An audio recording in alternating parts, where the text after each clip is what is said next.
शहर के सबसे पुराने और रौनक भरे इलाके में, जहां हर वक्त लोगों की आवाजें और दुकानों की चमक रहती थी, तंग गलियों के आखिर में एक छोटी सी लकड़ी की दुकान थी।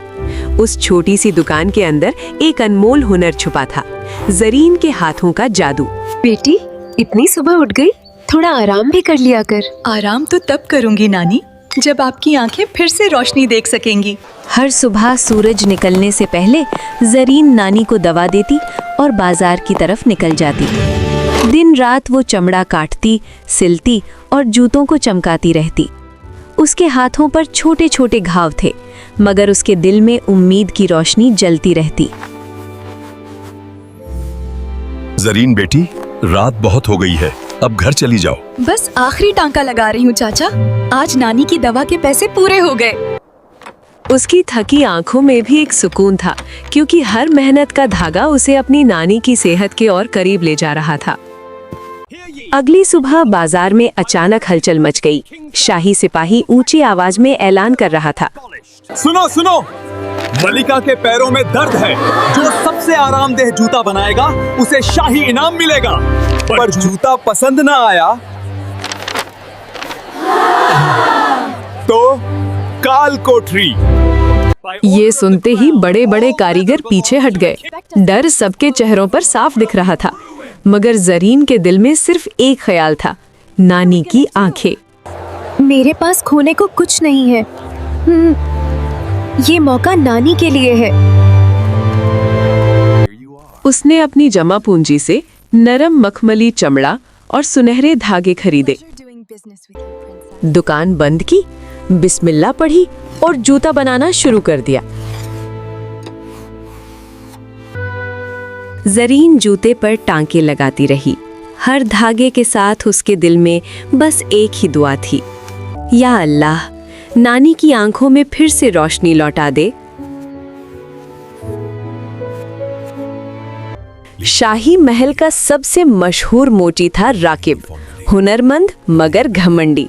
जब उसे पता चला कि एक साधारण लड़की भी मुकाबले में है, उसका चेहरा गुस्से से तमतमा उठा। हुजूर, एक साधारण लड़की ऐसा जूता बना रही है जैसा कभी नहीं देखा गया। एक बाजार की लड़की मेरी जगह लेगी, मैं उसे दरबार तक पहुंचने ही नहीं दूंगा।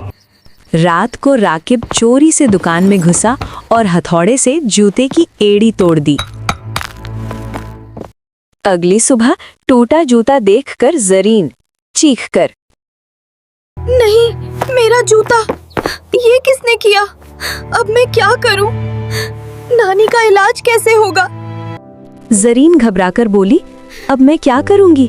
अगर टूटा जूता लेकर गई तो मलिका मुझे सजा दे देंगी, और अगर नहीं गई तो नानी का इलाज कैसे होगा?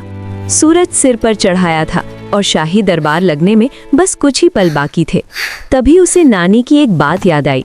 बेटी, टूटी चीज कभी कभी जुड़कर पहले से ज्यादा खूबसूरत बन जाती है। जरीन ने अपने जेब से नानी की दी हुई पतली सोने की तार निकाली। उसने टूटी एड़ी को छुपाने के बजाय उस पर सुनहरी बेल जैसा डिजाइन बना दिया। अब जूता पहले से भी ज्यादा खूबसूरत लग रहा था। शाही महल के ऊंचे दरवाजों के सामने खड़ी जरीन का दिल तेज तेज धड़क रहा था।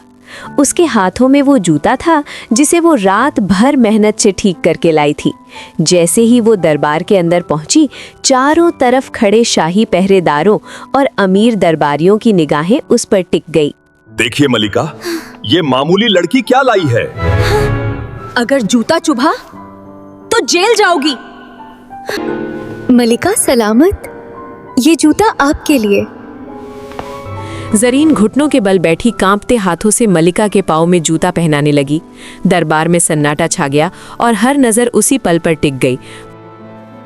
मलिका ने जूता पहना, एक कदम, दूसरा, तीसरा, फिर उनके चेहरे पर हैरानी और खुशी फैल गई। ये जूता तो सचमुच बादलों जैसा नरम है। हर कदम जैसे हवा में तैर रहा हो।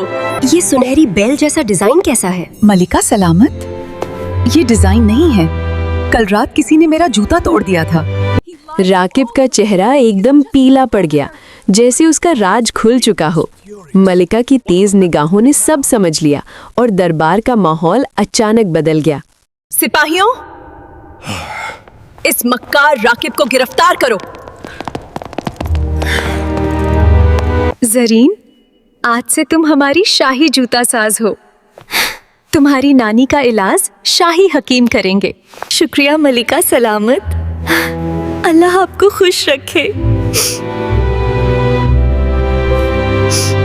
कुछ दिनों बाद छोटे से घर की खिड़की से धूप अंदर आ रही थी। नानी की आंखों में फिर से चमक लौट आई थी और जरीन उनके गले लगकर मुस्कुरा रही थी। जरीन की टूटी हुई कोशिश ही उसका सबसे बड़ा शाहकार बन गई। कभी कभी जिंदगी की दरारें ही हमारी सबसे चमकदार पहचान बन जाती है।